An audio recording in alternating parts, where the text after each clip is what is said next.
গর্ভাবস্থায় প্রত্যেকটি গর্ভবতী মহিলাই কিন্তু নানান ধরনের স্বপ্ন দেখে থাকেন এবং যেহেতু এটা একটি অবচেতন অবস্থা, তো এই সময় তিনি কি স্বপ্ন দেখছেন সেটা সাধারণত খুব একটা ভালো করে তাদের মনেও থাকে না। কিন্তু এই গর্ভাবস্থায় স্বপ্নের উপর ভিত্তি করে কিছু কিছু তথ্য ওল্ড ওয়াইফ টেলসে উঠে আসে এবং এই ওল্ড ওয়াইফ টেলসে বলা হয়েছে গর্ভবতী মহিলারা যদি এই ধরনের স্বপ্ন তার প্রেগনেন্সি পিরিয়ডের কোনো একটা সময় দেখে থাকেন, সেক্ষেত্রে ধারণা করা হতো গর্ভে পুত্র সন্তানই রয়েছে। তো এর সাথে সায়েন্টিফিক কোনো রকম মিল নেই, এটা শুধুমাত্র ওল্ড ওয়াইফ টেলসে উঠে আসা কিছু তথ্য এবং এই তথ্যের উপর ভিত্তি করে কোনো কোনো ক্ষেত্রে মিলেও যায়, আবার কোনো কোনো ক্ষেত্রে নাও মিলতে পারে। তো কী সেই স্বপ্ন, সেই স্বপ্নের বিষয়ে অবশ্যই আলোচনা করব। তবে আপনারা যদি চ্যানেলে নতুন হয়ে থাকেন এবং আরও এই ধরনের ভিডিও পেতে চান, অবশ্যই চ্যানেলটিকে ফলো করে রাখবেন।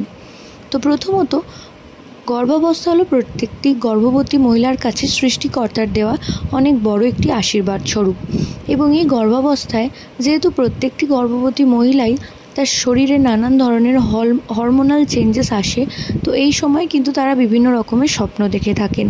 তার মধ্যে সাপের স্বপ্ন অন্যতম।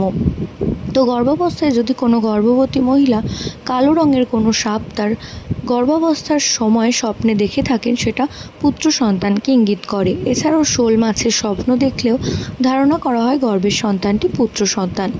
এছাড়াও গর্ভাবস্থায় যদি নারকেল এবং তার সাথে সাথে যদি দেখেন কলার স্বপ্ন কিংবা আমের স্বপ্ন, এই তিনটি ফলের স্বপ্ন যদি দেখে থাকেন, সেক্ষেত্রেও ধারণা করা যেতে পারত যে গর্ভের সন্তানটি পুত্র সন্তান। এছাড়াও যদি দেখেন গর্ভাবস্থায় আপনার কন্যা সন্তান প্রসব হচ্ছে, সেক্ষেত্রে মনে করা হয় গর্ভে পুত্র সন্তান রয়েছে।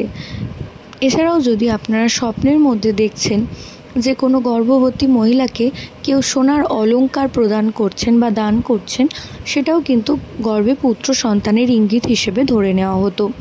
তো এই ধরনের স্বপ্নগুলি যদি আপনারা গর্ভাবস্থার কোনো একটি সময় দেখে থাকেন, সেক্ষেত্রে ধারণা করে নেবেন যে আপনার গর্ভের সন্তানটি পুত্র সন্তান।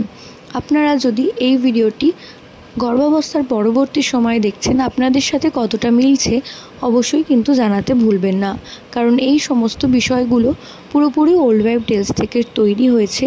এগুলোর সাথে কিন্তু বৈজ্ঞানিক কোনো রকম ভিত্তি নেই এবং এটার ওপর ভিত্তি করে নিজের সন্তানের প্রেডিকশন করাও কিন্তু ভুল।